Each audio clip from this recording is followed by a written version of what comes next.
Diễm xin chào cô chú, anh chị, các bạn và các em. Hôm nay đã là 30 Tết rồi. Vì vậy Diễm làm video này hơi khác những video trước đây tí xíu. Giống như là Diễm quay lại cái cách nấu ăn ngày thường của nhà Diễm vậy đó. Và Diễm chia sẻ hai món ăn mà 30 Tết nào Diễm cũng làm. Đó chính là thịt kho trứng và khổ qua hầm. Thì thịt kho trứng bên đây mình thiếu nước dừa tươi đó. Vì vậy mình kho nhiều khi không có thơm. Thì Diễm kho theo cách này Diễm thấy rất là vừa ý. Khổ qua hầm thì đơn giản lắm ha, và ăn cũng ngon nữa. Bây giờ mình cùng vào bếp để làm hai món này với Diễm nha.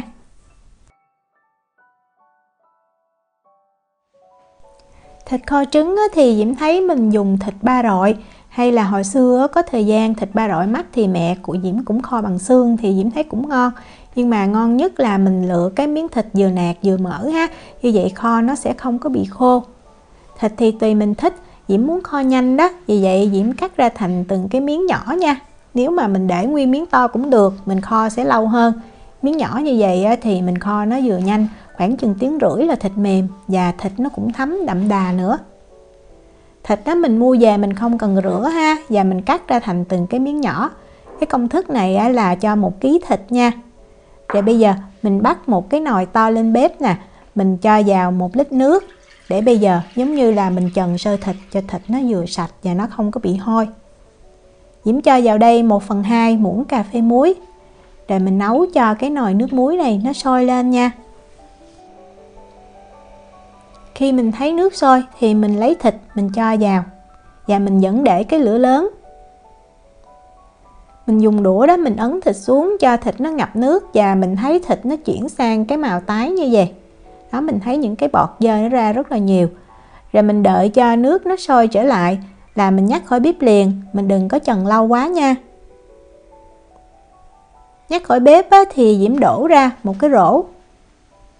Mình bỏ cái phần nước luộc này đi. Rồi mình rửa thịt lại cho sạch ha. Mình rửa thịt lại 2-3 lần nước.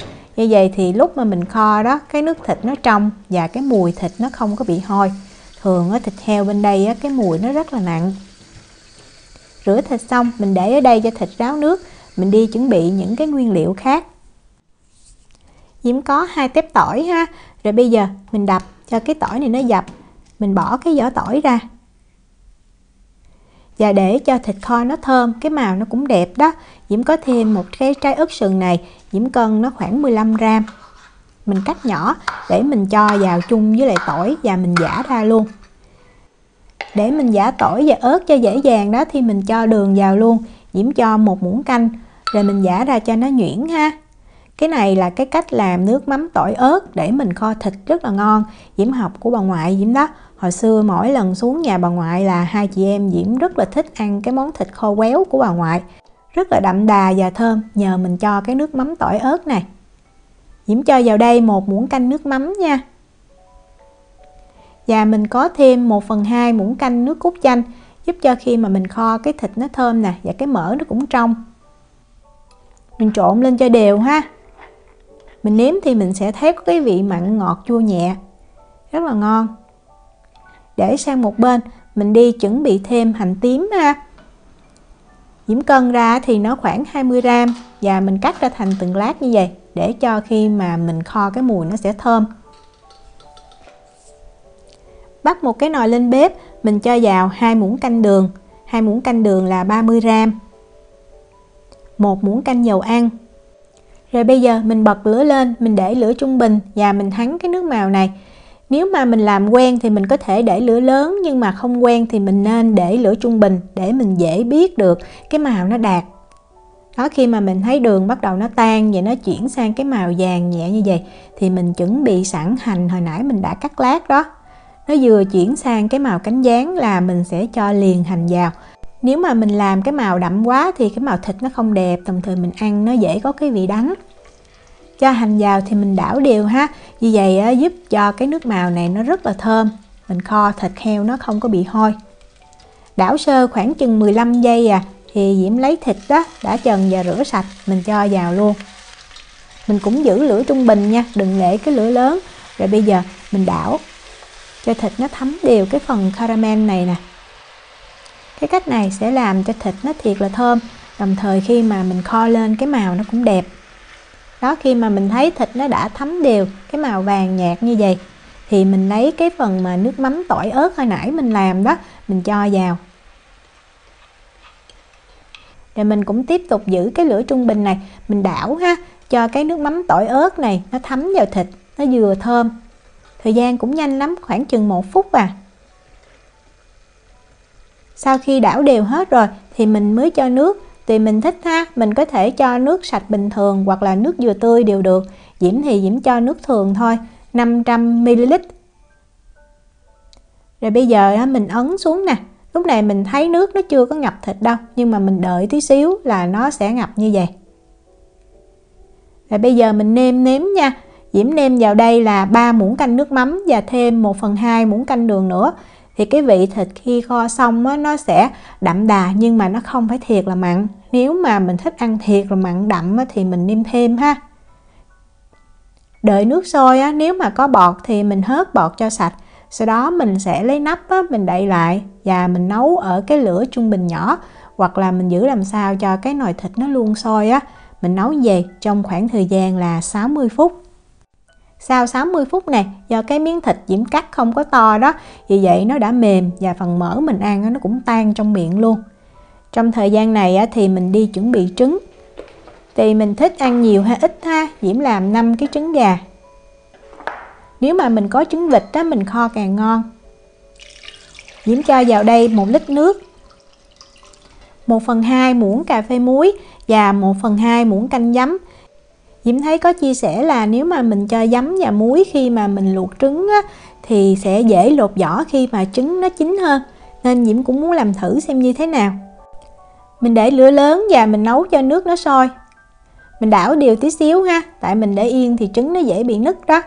Khi nước sôi rồi thì mình luộc thêm 8 phút là trứng nó chín ngon. Sau 8 phút á, thì mình nhắc khỏi bếp và mình vớt trứng liền ra một cái thau nước đá lạnh nha. Như vậy để mình dễ lột cái vỏ. Mình ngâm trứng trong nước đá lạnh này khoảng chừng 5 phút là trứng nó đã nguội thì mình lột được ha. Thường Diễm làm á, thì không có luộc trứng với muối, và Diễm luộc chín á, thì cũng ngâm vào nước đá lạnh như vậy, lột ra cũng dễ dàng. Vậy nên á, Diễm thấy thật ra cũng không cần thiết ha. Tại vì á, cho trứng với muối xong thì khi mà mình ăn á, mình có cảm giác á, cái trứng nó cứng, nó không có thơm ngon như là mình luộc bằng nước thường thôi. Thịt sau khi đã nấu được 60 phút, đó, mình thấy mỡ bắt đầu nó trong và nó mềm rồi. Thì bây giờ mình cho trứng vào. Nếu mà mình thích ăn thịt nó rụt hơn nữa thì mình kho thêm ha. Khi mà cho trứng vào á, thì mình chỉ kho thêm chừng 15 phút nữa là mình tắt bếp. Mình đừng kho lâu quá thì cái trứng nó cứng cũng không có ngon. Và mình nhớ để trứng cho nó ngập nước ha, tránh cho cái phần trứng mà không ngập nước nó bị khô cứng. Đó, Diễm để lửa nhỏ và Diễm không có đậy nắp, Diễm kho thêm 15 phút nữa. Vậy là mình đã xong cái nồi thịt kho trứng rồi, rất là nhanh gọn và Diễm thấy thơm ngon như là mình kho bằng nước dừa tươi vậy đó. Bây giờ mình qua mình làm khổ qua hầm nha. Mình đi chuẩn bị nấm mèo trước. Diễm có 10 gram nấm mèo và Diễm làm cái loại mà nó cắt sẵn như vậy cho nó nhanh. Mình sẽ cho nước ở nhiệt độ phòng vào và mình ngâm trong vòng khoảng 30 phút. Không cần phải thiệt là mềm ha, tại vì mình cũng cho vào thịt rồi mình nấu trên bếp nữa. Khổ qua thì Diễm có 4 trái. Cái này thì bên đây giá nó hơi cao ha, vì vậy chỉ có dịp Tết Diễm mới mua cái loại này thôi. Không mấy là Diễm mua cái loại thường kia, nó đắng hơn nhưng mà ăn cũng được. Khổ qua thì tùy mình thích ha, mình có thể để nguyên một trái. Nhà Diễm thì Diễm thích cắt đôi rồi Diễm khứa ra như vậy, cho giống như là mình dồn thịt được vào nhiều hơn. Mình sẽ móc hết ruột của trái khổ qua. Rồi sau đó mình mang mình đi rửa sạch ha. Đó là như vậy. Thịt thì Diễm có 400 gram và làm khổ qua dồn thịt mình nên có tí xíu mỡ, thì khi mà mình ăn nó sẽ béo, nó mềm, nó ngon hơn là mình dùng thịt nạc không. Diễm nêm vào đây 1 muỗng cà phê đường, 2/3 muỗng cà phê muối,